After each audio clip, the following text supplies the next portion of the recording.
온양교회 하나님의 가족들 여러분들 그동안에 평안하셨습니까? 만나서 반가운데요. 1년에 한 차례 이때쯤 한국에 나와서 제일 먼저 온양교회에 참석을 하는데 금년에는 공주교회 먼저 다녀왔어요. 그런데 여러분들은 제 얼굴을 아는 것 같은데 저는 여러분들이 누군지 잘 몰라요. 그 가만히 생각하면 상당히 죄송한 마음이 많습니다. 그래서 길에서 만나도 누가 누군지도 모르고 또 안식일 날 이곳에 와서도 누가 누군지 잘 몰라요. 그래서 제가 모르는 것 같아 보여도 양해하시기 바랍니다. 그런데 우리가 이제 하늘나라에 가면은 주께서 나를 아신 것 같이 우리가 온전히 알 것이라고 약속을 했기 때문에 우리가 하늘나라에 가면은 이 땅에서 몰랐어도 예수님 안에 있으면 다 온전히 알게 될 것을 인하여 감사합니다. 그래서 우리 그곳에 가면은요, 사도 바울 잘 알아볼까요? 베드로 알아볼까요? 아브라함도 알아볼까요? 어떻게 알아요? 근데요, 변화산에서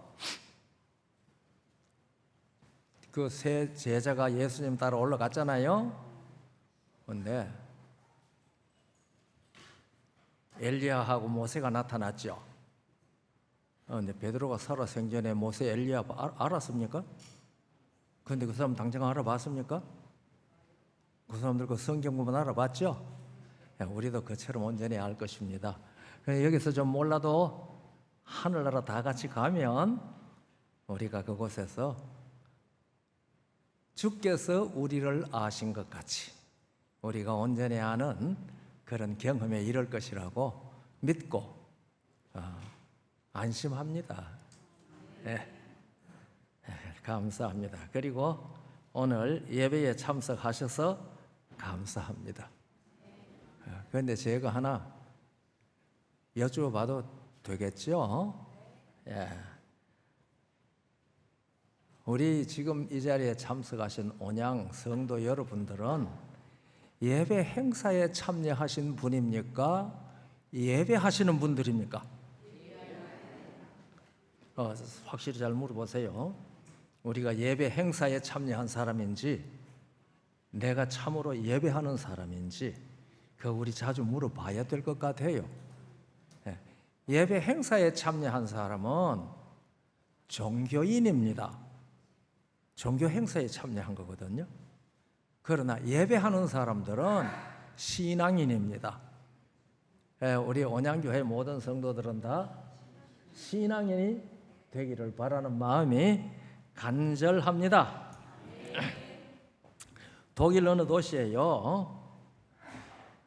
독일 어느 도시에 공원이 있었는데 그 공원에요, 아침에 늦은 아침도 아니고 어떤 젊은이가 맥이 다 빠진 대로 와가지고 벤치에 앉아서 이 목을 털어매고요 하루 종일 앉아 있어요. 점심 때도 저녁 때까지. 하루만 그런 게 아니고 이틀, 사흘, 일주일 내내 그러고 있는 거예요. 그러니까 이 공원지기가 이래 보니까요, 이상한 청년이잖아요. 아니, 말짱 젊은 사람이 거기 와가지고 그렇게 목을 털어매고 앉았습니다. 너무 딱해서 공원지기 영감님이 한날은 가서 물었어요. 저녁 때 떠나가려고 할 때, 이보시기에 젊은이, 당신 누군데 지금 내가 수일을 보니까 아침에 나와서 아무 일도 안 하고 벤치에 앉아가지고 목 탈아매고 그러니까 했는데 무슨 문제가 있어? 당신 누구요? 그러니까 이 젊은이가 그 권지기를 이렇게 쳐다보더니 예, 그게 고민입니다. 내가 누굽니까? 나는 내가 누군지 몰라서 지금 고민입니다. 우리 온양 성도 여러분, 생활하면서 내가 누군지 한번 물어본 일이라도 있으십니까? 그런 들 우리 안 하거든요. 그런데 내가 누군지 누가 증명을 해줘요?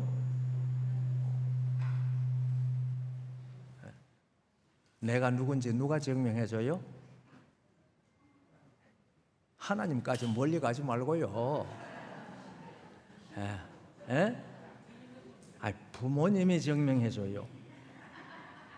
그렇기 때문에 부모가 없는 사람은 자기가 누군지 몰라요. 맞습니까? 예. 그러면은요,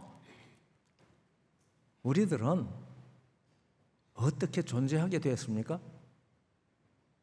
오늘 제목이 나는 누군가? 예. 어떻게 존재하게 되었는가? 욥은 말이죠. 욥기. 욥기 읽어보면은 욥기 1장에 보면은 의인이라고 하지 않았습니까? 그래서 욥은 자기 의가 대단한 사람이었어요. 그래서 자기가 재앙을 만난 것이 누구 잘못이라고 막 불평합니까? 하나님 잘못이라고. 하나님이 나를 잘못 알았지.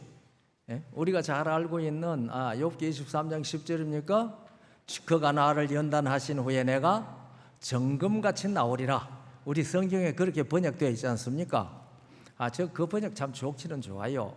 그러나 원문은 아닙니다. 그게 원문은 그가 나를 달아보시면 내가 정금이라는 것을 잘 알 것인데, 그게 원문입니다. 그런데 정금같이 나오리라고 번역을 했거든요. 그 번역하는 사람이 그렇게 번역하려고 하니까 너무 건방진 것 같아 보였던 것 같습니다. 욥은 하나님 앞에 하나님께서 나를 달아보면은 내가 무엇이라는 것을 알 건데, 정금이라는 것을 알 건데 왜 나한테 이런 시험을 재앙을 내리는가? 그랬어요. 그래서 그 욥의 세 친구가 회개하라고, 네가 죄 안 짓고 이런 일을 당할 수가 없잖아. 회개하라고 자꾸 권하죠. 그러니까 나 회개할 거 없다. 하나님께서 날 잘못 판단한 거다. 이런 식으로 지금 자꾸 얘기를 합니다. 그런데요, 하나님께서 38장 욥기 38장 폭풍 가운데 여호와 하나님이 욥에게 나타나셔서 4절에 무엇이라고 묻는지 아시죠, 여러분? 내가 땅에 기초를 놓을 때에 네가 어디 있었느냐? 네가 깨달아 알았거든 말할지니라. 하나님께서 땅에 기초를 놓을 때에 욥이 어디에 있었습니까? 없었죠. 없었어요. 하나님께서 땅에 기초를 놓을 때에 우리는 어디에 있었습니까? 없었죠. 없었습니다. 우리가 이 땅에서 내가 누군지 증명해 주시는 분은 부모님이십니다. 그 부모님이 나를 낳았기 때문에 그렇습니다. 내가 태어났을 때 하고 울 때에 아이고 엄마 날 낳아줘서 고마워요, 그런 소리 해본 사람 누가 있나요? 없어요. 자기가 태어났는지도 의식적으로는 모르죠. 그냥 하고 웁니다. 그러나 그 아이가 누구라고 하는 것을 엄마나 아빠는 다 알고 있습니다. 이 성경은 내가 누군지 가르쳐주는 책입니다. 사람이 어떻게 존재하게 되었는지 아주 분명하게 가르쳐주는 책인데요, 마태복음 1장을 딱 읽으면 무슨 말이 제일 많이 나옵니까? 1장에 낳고. 정답. 그 낳고가 몇 번쯤 나오는 것 같아요? 그건 안 세어봤죠?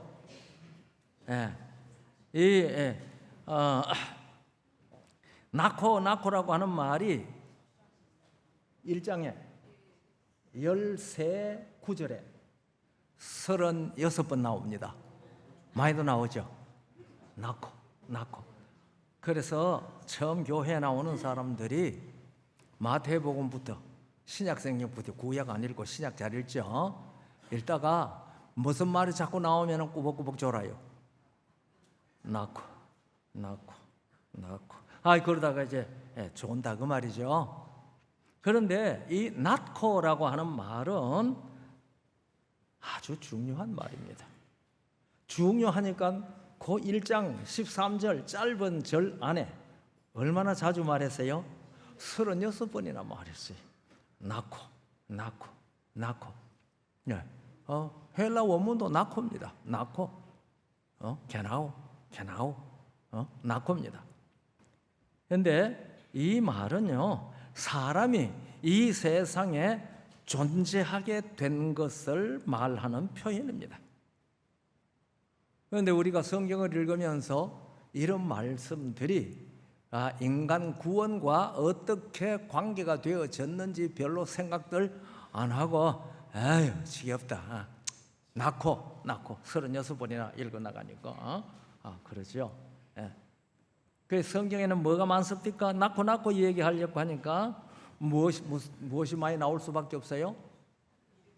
족보. 성경에 족보 많이 나옵니다. 그 족보는 내가 누군지 가르쳐주는 합리적인 문헌입니다. 맞습니까? 그러니까 성경에 족보를 많이 기록한 것은 사람이 누군지 그것을 확실히 알도록 하기 위한 하나님의 복음 방법입니다. 그런데 하나님께서 우리들을 하나님의 자녀. 처음에 하나님께서 사람을 창조하실 때에 누구 형상대로 창조하셨습니까? 하나님이 자기 형상대로 창조하셨습니다. 부모님이 자녀를 낳으면 그 자녀가 누구 형상을 담습니까? 부모님 형상을 담는 거 맞죠? 그런데 제가요, 거울을 가만히 들여다보면요, 어떨 때는 어머니 얼굴 같고 내 얼굴이, 어떨 때는 아버지 얼굴 같고 그래요. 여러분들 그런 거 한번 해보십니까? 그래요. 부모님을 닮은 겁니다. 그래서 그 부모님이 내가 너를 낳았다. 너는 내 아들이다. 저희 교회에 장로님 한 분이 계시는데요, 그 아들하고 서놓으면은요, 멀리서 보면 누가 누군지 몰라요. 그런데 한 번은 이 아들이 시조사에 책을 가지러 갔어요. 그걸 갔는데 시조사 그 편집장이 딱 보고 인사를 하는데 대답이 시원찮아. 이 편집장은 그 아들을 누구로 알았어요? 아버지 장로님으로 알은 거예요. 그런데 아들은 그 편집장을 알아요, 몰라요? 몰라요. 그러니까 인사를 하니까 뚱하게 해가지고 보고 있었죠. 그만큼 닮은 겁니다. 그러면 하나님께서 처음에 사람을 창조하셨을 때에 사람을 보면, 창조된 사람을 보면 그가 누구의 아들인 것을 분명히 알았을까요? 그때는 뭐 다른 사람 없었으니까 천사들이 이렇게 보면은 누구 같다? 하나님 모습이다. 하나님 모습이다. 그래서 우리가 시편 8편 5절에 보면은 하나님이 사람을 하나님보다 조금 못하게 창조하셨다고 돼 있어요. 개역에는 천사보다 조금 못하게라고 번역을 했는데 개정판에는 하나님보다 조금 못하게 지었다고 그랬습니다. 번역을 했습니다. 그 천사 하나님이라고 번역된 원문이 엘로힘이거든요. 그 엘로힘은 하나님이라는 말입니다. 그래가지고 하나님보다 조금 못하게 지었다고 번역하는 것이 잘못 번역된 것이 아닙니다. 그만큼 사람들은 하나님의 형상대로 누가 여호와라 이름하신 하나님이 창조하셨기 때문에 존재하게 되었습니다. 그래서 누가복음 3장 23절로부터 38절까지 예수님으로부터 시작해서 그 이상은 이렇게 올라가다가 38절에 가보면은 그 이상은 에노스요, 그 이상은 셋이요, 그 이상은 아담이요, 그 이상은 하나님이라. 그래서 요새 새로 번역한 것들은 에노스는 셋의 아들이요, 셋은 아담의 아들이요, 아담은 하나님의 아들이요, 이렇게 번역한 성경도 있고, 반대로 셋은 에노스의 아버지요, 아담은 셋의 아버지요, 하나님은 아담의 아버지라, 이렇게 번역한 성경도 있습니다. 다 같은 말이에요. 그러니까 아담은 하나님의 아들입니다. 하나님이 그를 창조하지 아니했으면 없었죠. 그런데 이 아담이 하나님과 언약을 맺었습니다. 아담이 하나님과 언약을 맺은 게 아니고 하나님이 아담과 언약을 맺었습니다. 이 말은 호세아 6장 7절에 나와요. 우리도 태어나면 누구하고 언약을 맺어요? 형식상으로 갖다 놓고 언약을 맺는 게 아니고, 제가 왜 김갈까요? 아버지가 김가라서 나도 김갑니다. 여러분들 다 누구 성 따랐어요? 아버지 성 따랐어요. 우리가 태어나면서 아버지의 성을 받았다 하는 것은 아버지와 무슨 언약을 맺었다는 거예요? 혈연 언약을 맺었다는 겁니다. 혈연의 언약을 맺은 것입니다. 그런데요, 그 언약, 이번에 제가 신문을 보니까요, 미국의 유명한 여자 배우 안젤리나 졸리, 그런 사람이 있대요. 그런데 그 남편이 브래드 피트라는 사람이더라고요. 저 그거 잘 모르거든요. 그런데 그 딸이 아버지한테 선언을 했어요. 더 이상 난 당신은 내 아버지 아닙니다. 나는 피트라는 성을 버립니다. 그리고 나는 엄마 성 졸리를 따라갑니다. 그렇게 아주 선언을 했더라고요. 그게 신문에 났어요. 그러면은 그건 이혼한 상태니까 뭐 그러다 치더라도 정상적인 가정에서 자식이 아버지 보고 그렇게 이야기를 하면은 어떤 관계가 되겠습니까? 더 이상 부자 관계가 아니라는 얘기죠. 태초에 누가 그랬어요? 아담이 그렇게 한 겁니다. 무엇을 깨버린 거예요? 부자의 혈연 언약을 깨버린 겁니다. 그러니까 누구는 아담은 더 이상 누구 아들이 아니에요. 하나님 아들이 아니게 되었습니다. 하나님은 생명이신데 아담이 하나님과 맺은 그 언약이 파기돼 깨어지자마자 아담은 무엇이 없어졌어요? 생명이 없어졌습니다. 그리고 아담은 누구 아들이 됐어요? 요한복음 8장 44절에 보면은 마귀의 아들이 됐다고 그랬습니다. 너희는 너희 아비 마귀에게서 났다. 예수님께서 그렇게 말씀하시지 않았습니까? 창조주께서는 그의 형상대로 창조한 모든 사람들이 다 하나님의 자녀의 형상을 그대로 유지하기를 기대했습니다. 그리고 언약을 맺었습니다. 그런데 아담이 언약을 깨버렸습니다. 언약을 깨버리니까 더 이상 하나님께서 그에게 생명의 주가 될 수가 없습니다. 그러니 아담은 사망이 됐죠. 먹는 날에는 정령, 선악을 알게 한 나무의 실과를 먹는 것은 언약을 깬 것을 나타내는 것이거든요. 그런데 창조주께서는 이 사람을 언약을 깬 상태로 놔두기를 원치 않죠. 탕자가 집을 나갔을 때 그 아버지는 매일 문 앞에 나가서 돌아오나 하고 기다렸을 것 아니겠습니까? 우리 하나님 아버지의 심정을 예수님께서 그렇게 표현해 주신 것이거든요. 돌아오면 돼요. 돌아오면 하나님께서는 우리가 돌아가고 싶을 때도 돌아갈 길이 없어요. 여러분, 누가복음 15장에는 잃어버린 것에 대한 비유 3가지가 있습니다. 잃어버린 양, 잃어버린 은전, 잃어버린 아들. 그렇게 새 잃어버린 것에 대한 비유가 있는데요. 잃어버린 양은 자기가 잃어버려진 줄은 알지만은 돌아갈 줄을 몰라요. 그러니까 어떻게 해야 돼요? 목자가 찾아갔어요. 찾아서 목자가 쥐어박았어요. 야, 이 녀석아, 그래 떠나갔어 말이야. 아이 고약한 놈아, 가자! 하고서 뒤에 채찍 휘두르고 그렇게 한 것 아니지요. 비유에 어떻게 했습니까? 어깨에 메고 기뻐하며 돌아왔어요. 우리 주님께서 그렇게 찾았습니다. 잃어버린 언자는 자기가 잃어버려진 줄도 모르는 존재를 나타냅니다. 오늘날 이 땅에 잃어버려진 줄도 모르는 사람들이 너무너무 많죠. 우리 온양 성도 여러분들, 잃어버려진 줄 아셨습니까? 우리 재림 성도 가정에서 태어나지 않으신 분들 말이죠.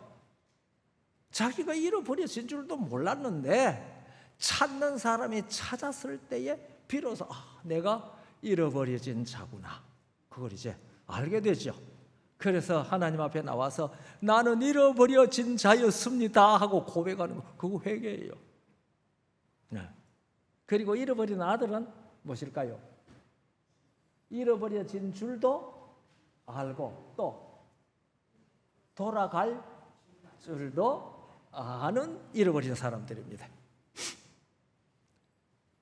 어쨌든 간에 우리들은 하나님의 찾으신 바가 되어서 다시 하나님의 자녀가 되도록 하나님께서는 은혜의 섭리를 하신 겁니다. 그것을 복음이라고 하고 그것을 구원이라고 하는데, 그것이 예수님을 믿을 때 그 일이 이루어지게 되는 겁니다.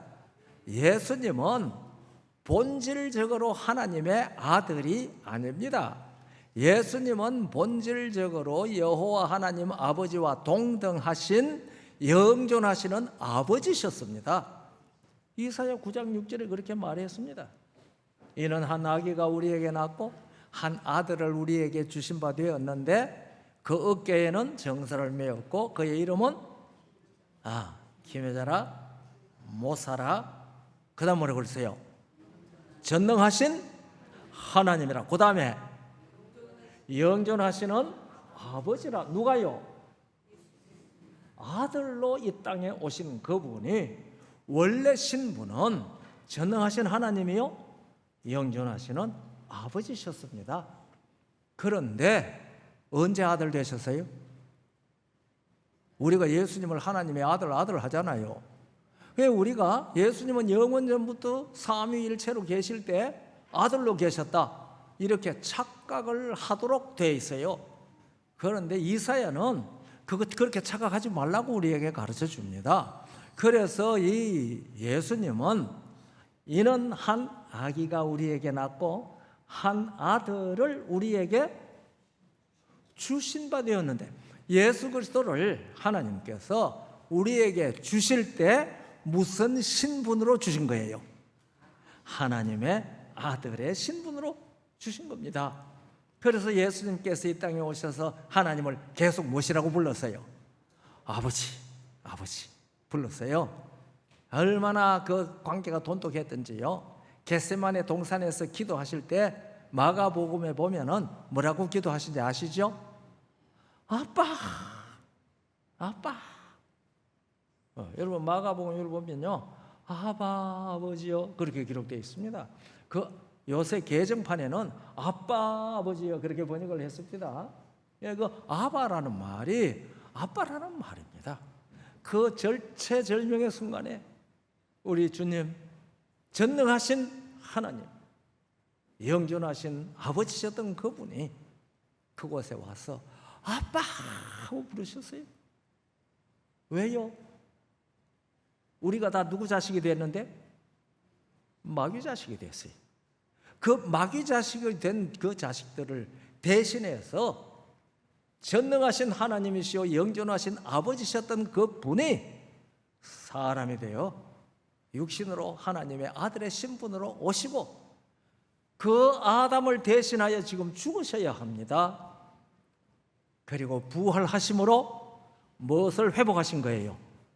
하나님의 아들의 신분을 회복하셨습니다.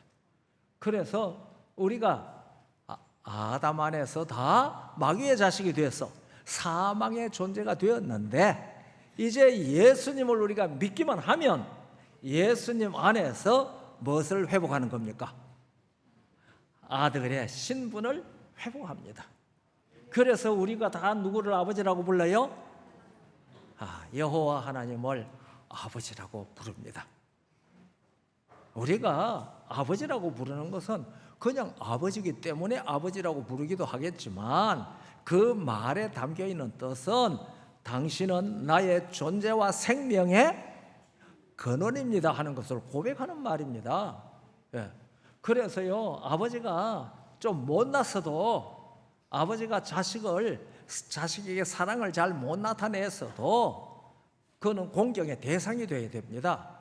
왜냐하면 그분은 내 생명과 존재의 근원이시기 때문에 그렇습니다.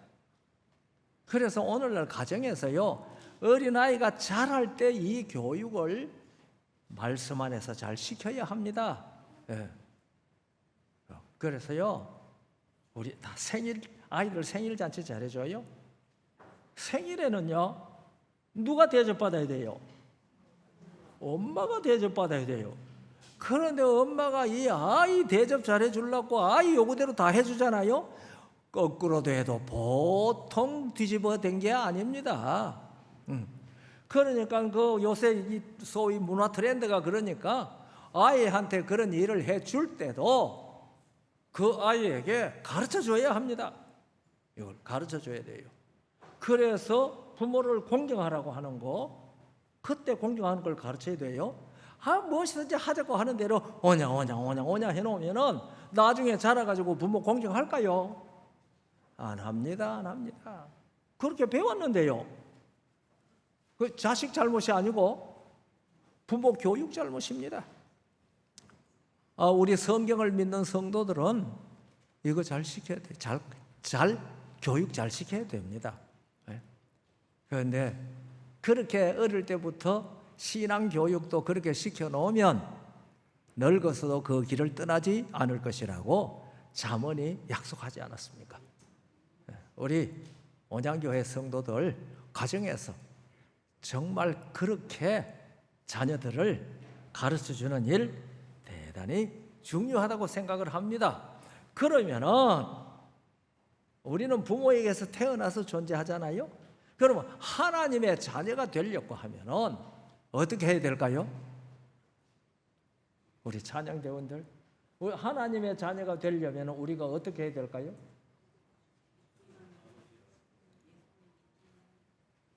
그 쉬운 대답을 안 하시네. 태어나야지요. 누구로부터? 하나님께로부터 태어나야 되죠. 그래서 요한복음 1장 12절 13절이 그 얘기하잖아요. 누구든지 그 이름을 믿으면 하나님의 자녀가 되는 권세를 주셨으니 이는 육정으로나 혈통으로나 사람의 뜻으로 난 것이 아니요 오직 하나님께로부터 난 자들이라고 그랬어요. 그것을 우리는 무엇이라고 말합니까? 교회에서 중생 거듭남이라고 그렇게 말합니다. 이 사람이 이렇게 아이가 출생하면, 요즘은 한국에도 제도가 정비가 되는지 모르지만은 옛날에는 아이가 출생하면 반드시 부모가 뭘 해야 돼요? 출생 신고. 면사무소에 가서 출생 신고해야 됩니다.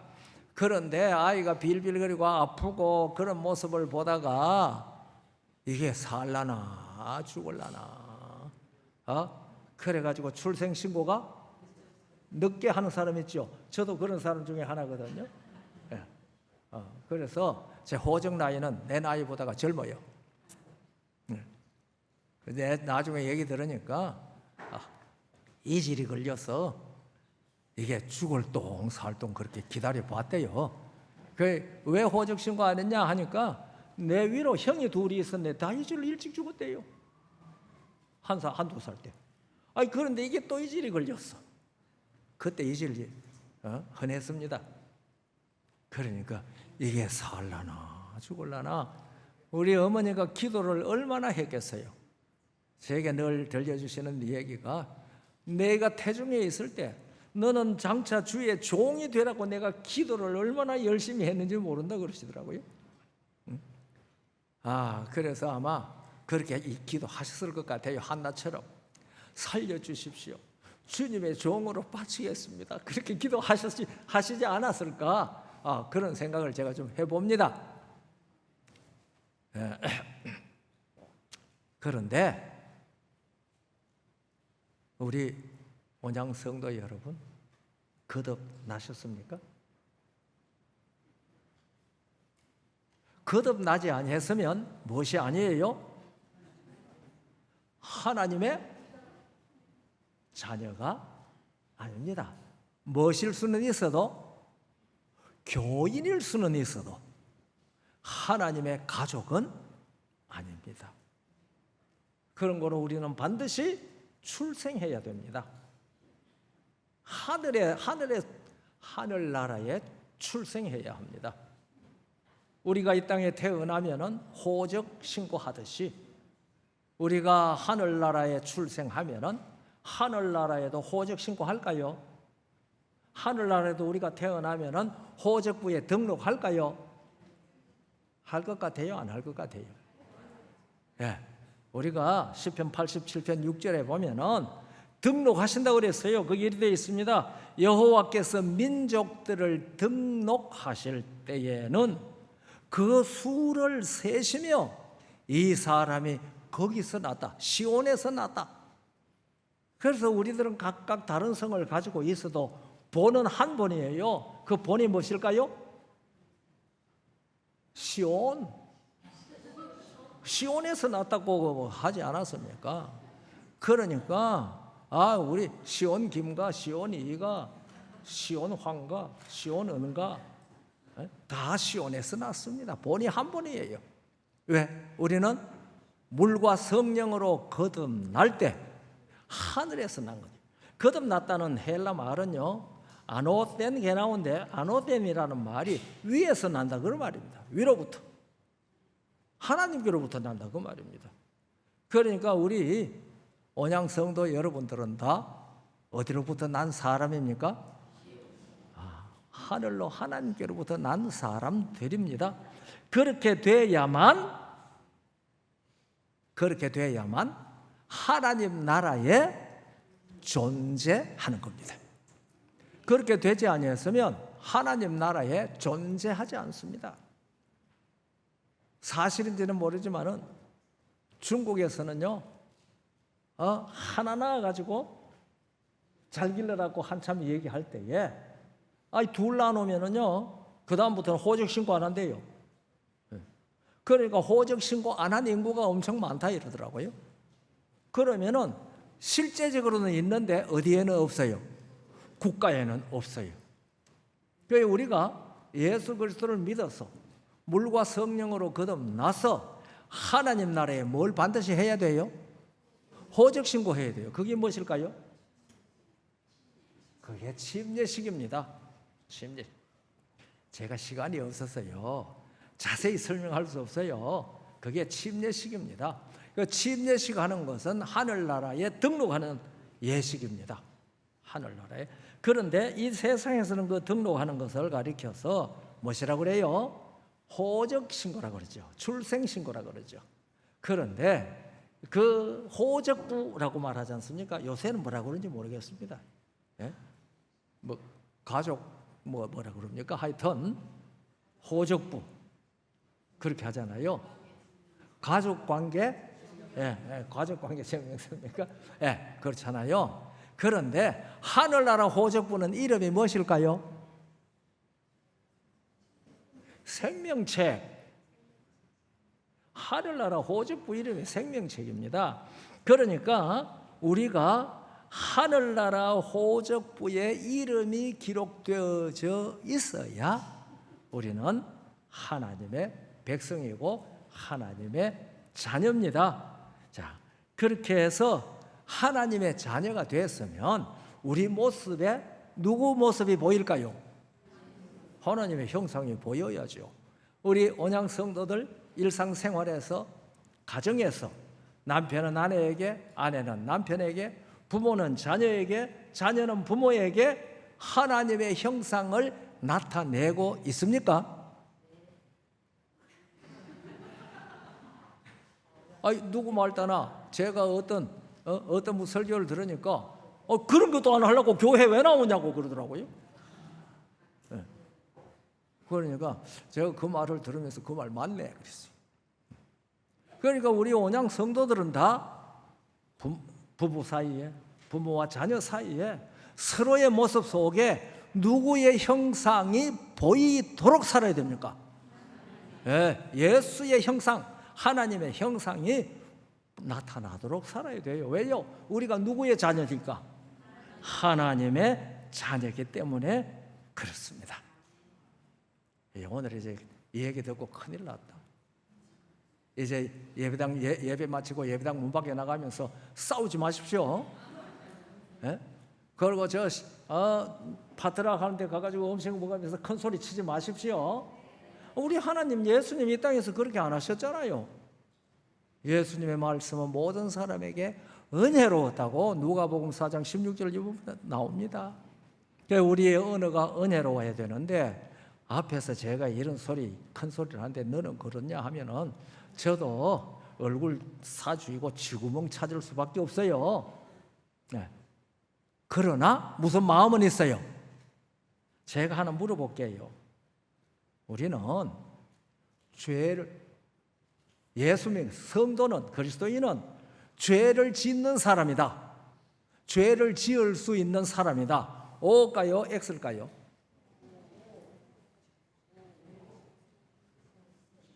죄를 지을 수 있는 사람은 죄인이지 무슨 그게 그리스도인이요? 성경은 그리스도인은 죄를 짓지 못하는 사람이라고 그랬어요. 지난 한 주일 살면서 죄 한 번도 짓지 못하고 사셨나요? 큰일 났네. 여러분 요한일서 3장 9절에 읽어보세요. 하나님께로서 난 자마다 죄를 짓지 아니하나니 이는 하나님의 씨가 그 속에 거하며 제가 죄를 짓지 못하는 것은 하나님께로서 났음이라. 그런데 죄를 짓지 못하는데 죄를 지었다. 그러면 죄 짓는 사람은 하나님께로부터 난 자가 아니고 죄의 주장자로부터 났죠. 큰일 났네. 자, 이거 잘 하셔야 돼요. 이 그리스도인은요 죄를 짓는 사람이 아닙니다. 그만 무엇일까요? 그 회개하는 사람 아주 정답 중에 하나입니다. 그래서 하나님께로 난 자는 죄를 짓는 사람이 아니고 우리 찬양대원들 죄와 싸우는 사람들입니다. 싸우는 사람. 죄 짓고 싶어져요? 죄가 찾아올 때 어떻게 해요? 아이고 뭐 나 연약한데 괜찮아 환영 그렇게 합니까? 안 하죠. 그래서 그리스도인은 진짜로 거듭난 사람은 죄를 짓지 못하는 사람인데 죄의 공격을 항상 받는 사람입니다. 무슨 말인지 아시겠어요? 그럼 죄의 공격을 받을 때 우리들은 아이고 뭐 내가 약한데 뭐 받아도 괜찮아 이렇게 하는 사람이 있어요. 그 사람은 그리스도인 아닙니다. 그 죄가 공격할 때 상처 안 입으려고 뭐 하는 거예요? 싸우려고 하죠. 죄와 싸우는 사람입니다. 그런데 우리가 싸워서 이길 수 있을까요? 이길 수 없어요. 저요. 그 말은 다니엘 7장 20절 21절에 있어요. 진짜 그랬어요. 작은 뿌리 성도들과 더불어 싸워서 이겼더니 그랬어요. 그래서 우리가 어떻게 해야 돼요? 하나님의 신원을 간구하는 사람입니다. 그래서 우리가 상처를 입었기 때문에 누구 찾아갈 수밖에 없어요. 예수님 찾아가서 뭐 해요? 이 상처 내놓고 또 엎어졌습니다. 나 고쳐주세요. 그거 잘하는 사람이 그리스도인입니다. 네. 아이고 빈대도 낯짝이 있지. 있지 어떤 죄 또 같은 거 또 짓고 같은 거 또 짓고 그랬는데 어떻게 이 염치도 없이 또 가서 용서해 달라고 그래? 용서 달라고 안 하면 어떻게 되는데? 아무 방법이 없어요. 그래서 우리들은 자주 무릎을 꿇어야 합니다. 이 교회정언 9권 27쪽부터 보면은 이런 말씀이 있습니다. 우리에게 자격이 있어서가 아니라 그리스도께서 자격이 되시기 때문에 우리가 그분 안에서 하늘의 복을 얻는다는 사실을 잊지 말아야 한다. 우리한테 뭐가 없어요? 자격 없습니다. 예수님만이 자격이 있으신 분입니다. 그러니까 우리는 넘어질 수 있어요. 7번까지 넘어질 수 있습니다.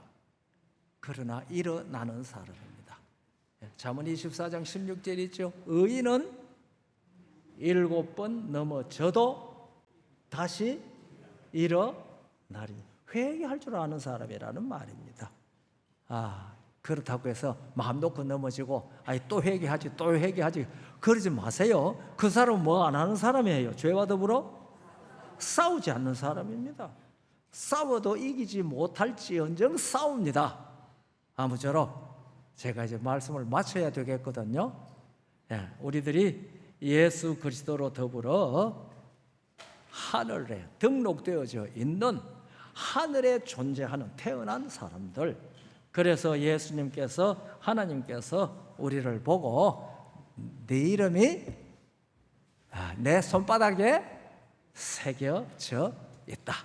너는 내 자녀다. 내가 비록 넘어졌을지라도 오늘 저 실물교훈에 그 얘기 나왔잖아요. 뭡니까? 오늘 여러분 공부하셨죠? 밤낮 부르짖는 성도들의 기도를 속히 억울함을 풀어주지 않으시겠느냐. 날마다 이 경험 속에 우리 온양 성도 여러분, 온양 재림 성도 여러분들이 참으로 하나님의 자녀로 주님께 영광이 되는 날마다의 삶이 되도록 성령께서 복 주시기를 간절히 바랍니다. 감사합니다.